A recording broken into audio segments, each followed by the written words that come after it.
अस्सलाम वालेकुम। आज हम स्टार्ट करेंगे लेदर मेथड ऑफ प्रूफ। इसको लेडर मेथड भी कहते हैं और इसको प्रूफ बाय इंडक्शन भी कहते हैं। इसके ये दोनों नाम क्यों हैं ये आहिस्ता आहिस्ता हमें पता लग जाएगा।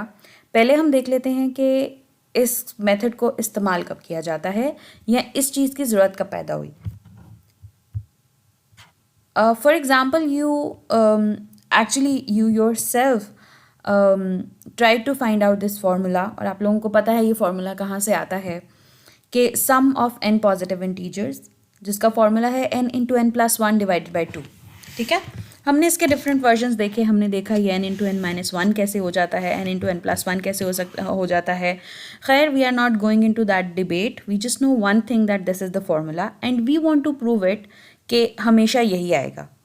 दो तरीके होते हैं, एक होता है फार्मूला आप निकालते कैसे हैं, या फार्मूला जो है वो आप लोगों ने फाइंड आउट कैसे किया। And once you know the formula, the second part is to prove that formula. ठीक है, कि आप फिर उसमें डिफरेंट वैल्यूज़ को उसमें डिफरेंट वैल्यूज़ के साथ उसे चेक करते हैं वैल्यूज़ के थ्रू। ठीक है, तो अब बात ये हुई कि चलें, आपने कहा पहले फर्स्ट 100 इंटीजर्स करके देख लेते हैं, उनको प्लस करके देख लेते हैं, और साथ ही साथ इस फॉर्मूला में जो है ना वो वैल्यू ऐड करके देख लेते हैं कि क्या आता है। आपने कहा चलो जी, पहले 100 के लिए तो ये ठीक है। अब लेट्स सपोज आपने 1000 के लिए करना हो तो आप इसे मल्टीप्लाई बाय 10 नहीं कर सकते दोनों तरफ। एंड वाई नॉट, क्योंकि फॉर्मूला इस तरह से है नहीं ना, मतलब 100 के बाद दोबारा 1 + 2 1 + 2 + 3 + 4 थोड़ी स्टार्ट हो जाना है।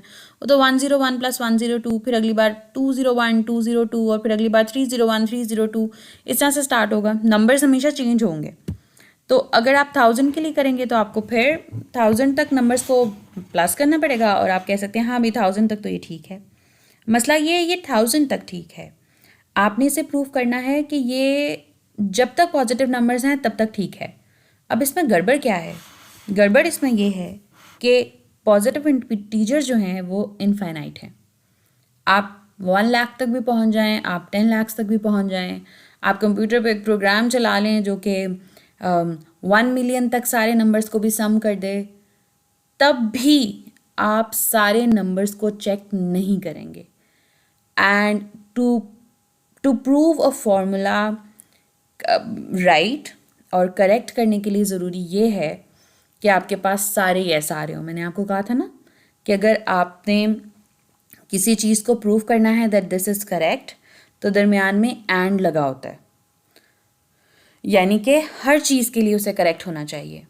और अगर आपने रॉन्ग करना हो तो आपके लिए आपको एक ही काउंटर एग्जाम्पल काफ़ी होती है। बहरहाल, आई थिंक आपको प्रॉब्लम समझ आ गई है कि क्योंकि आपके पॉजिटिव इंटीजर्स इनफाइनाइट हैं और आप उन सबको कवर नहीं कर सकते, तो कम से कम आप ये वाला तरीका नहीं लगा सकते कि अभी करके देख लेते हैं, सारे नंबर्स को प्लस कर लेते हैं, और फिर फार्मूला में जो है ना वो हम जो है ना फार्मूला में वैल्यू भी डाल के देख सकते हैं।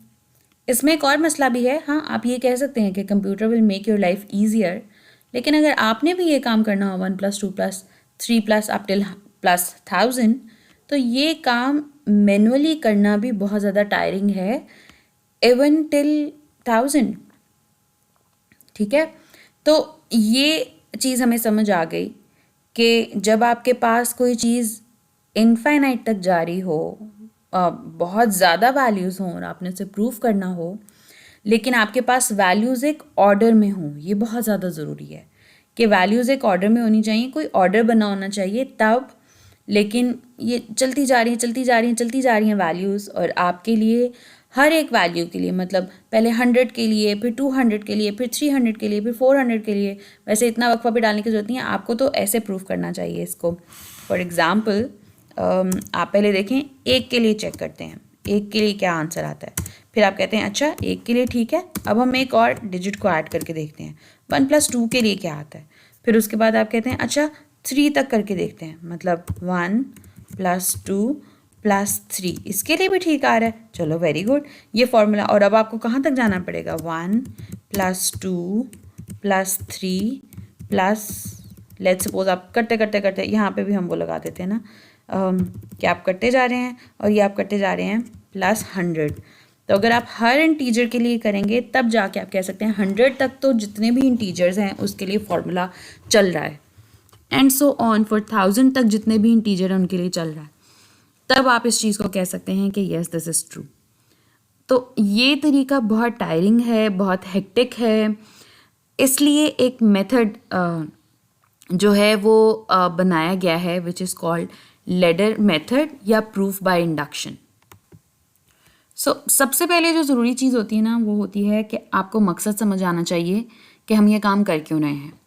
वंस यू नो दैट, तो अब हमने मूव किया है कहाँ पे कि मेथड होता क्या है। मेथड है ये कि let's suppose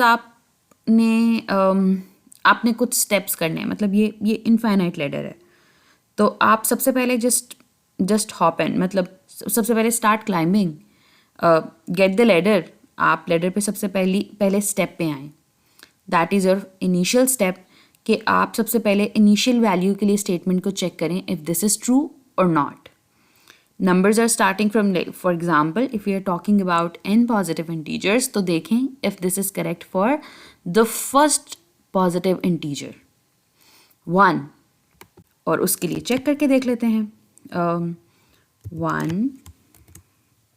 1 plus 1 divided by 2, that makes 2 divided by 2 is equal to 1, which is true. So that means the base step is true, मतलब जहाँ से आपने स्टार्ट किया है वो तो ठीक ही है। अब आप रैंडमली किसी केथ स्टेप पे चले जाएं, यहाँ पे दरमियान वाले सारे स्टेप्स आपने छोड़े और आप यहाँ पे आ गए, और आप ये कंसीडर करते हैं कि यहाँ तक सब चीज़ें बिल्कुल ठीक हैं।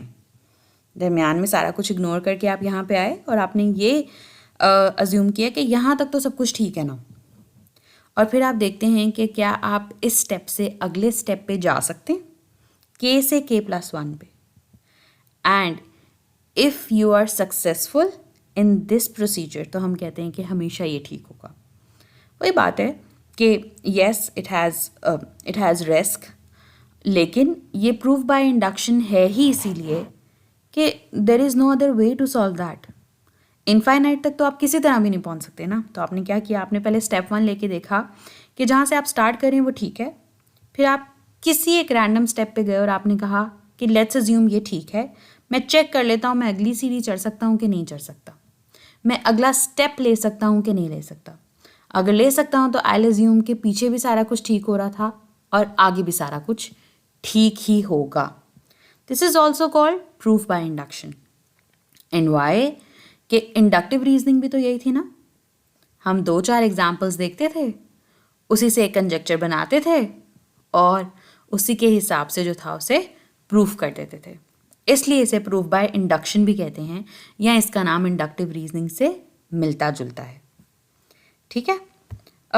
For example there are some boxes, ये सब बॉक्सेस पड़े हुए हैं, हर बॉक्स के अंदर नंबर लिखा हुआ है। They are starting from 1, 2, 3, 4 up till 1000, और फॉर एग्जाम्पल 1000 नहीं, ज़्यादा कर लेते हैं, क्योंकि 1000 सुन के ना लगता है कि हम कर लेंगे। It's not doable by the way, it's very tiring, it's very time consuming, and after 100 और 200 you will realize that you are wasting your time. But let's suppose हम कह देते हैं यहाँ पे 1 लाख लिखा हुआ है, ताकि आप लोगों को वाकई पता लगे कि हाँ जी अच्छा खासा टाइम ख़राब होगा हमारा। तो अगर if you start from here, तो आप सबसे पहले पहला बॉक्स खोल के देख लें इसमें क्या लिखा हुआ है। इट्स सेइंग 1, ठीक है। अब सबको चेक करना कि सीधा 10 लाख तक सारे के सारे नंबर्स ठीक हैं, that is going to be, अच्छा पहले मैंने शायद 1 लाख बोला था, मैंने 10 लाख बोल दिया, whatever, let's suppose infinite ही चल रहे हैं, तो that is very tiring and hectic. आप क्या करेंगे, आप कहते हैं अच्छा एक बॉक्स को खोल के देख लिया, फिर आप क्या करते हैं रैंडमली दरमियान में से कोई एक बॉक्स खोलते हैं, उसके ऊपर लिखा हुआ है 500। आप कहते हैं अच्छा अगर इससे अगले पे 501 लिखा हुआ ना, इसका मतलब है कि वाकई जो है ना तरतीब से आपके पास जो है ना वो गिनती लिखी हुई है। ये ऐसे ही है जैसे आप लोगों के पास लेट्स सपोज बहुत सारा काम आता है, या ये ऐसे ही है जैसे आप लोगों के पास 1 से लेके 100 तक जो है ना एक जैसे क्वेश्चंस हैं, और आप ना रैंडमली उसमें से 3-4 क्वेश्चंस को सॉल्व कर लेते हैं और आप कहते हैं अगर ये सॉल्व हो गया ना तो आगे पीछे वाले भी सॉल्व हो जाएंगे। आप भी बेसिकली, अब लेट्स सपोज कि आपके पास पेपर में टाइम थोड़ा है और आप उन सबको सॉल्व कर करके नहीं देख सकते, तो आप इस तरह से कर सकते हैं कि कोई रैंडमली 20वें नंबर वाला या 27वें नंबर वाला सॉल्व करके देख लेते हैं कि ये ठीक है, अगर ये आ गया ना तो मुझसे बाकी भी सवाल हो जाएंगे, क्योंकि बाकी भी इसी तरतीब से या इसी मेथड से होने वाले क्वेश्चंस हैं। ठीक है, वही वाला काम वो कर रहा है कि वो सबको चेक नहीं कर रहा, उसने रैंडमली बस कहीं से दरमियान में से जाके एक बॉक्स खोल के देखा कि उसके ऊपर क्या लिखा हुआ है। उसके ऊपर लेट्स सपोज लिखा हुआ था 567। उसने कहा अगर अगले पे 568 लिखा हुआ है ना तो मैं ये कह सकता हूँ कि इन सब पे नंबरिंग जो हुई हुई है ना वो ऐसी हुई हुई है कि अगर इधर 1 है तो नेक्स्ट वाले पे +1, फिर नेक्स्ट वाले पे और +1, मतलब 1 2 3 4 5 ऐसे चल रही है। ठीक है, ये एक एग्जाम्पल थी। अब हम इसे बाकायदा प्रूफ करेंगे फ्रॉम द नेक्स्ट वीडियोस, हम इसे बाकायदा प्रूफ करेंगे जिससे हम हमारे जो डिफरेंट फार्मूलाज हैं उनको प्रूफ करने की कोशिश करेंगे। ठीक है, थैंक यू सो मच।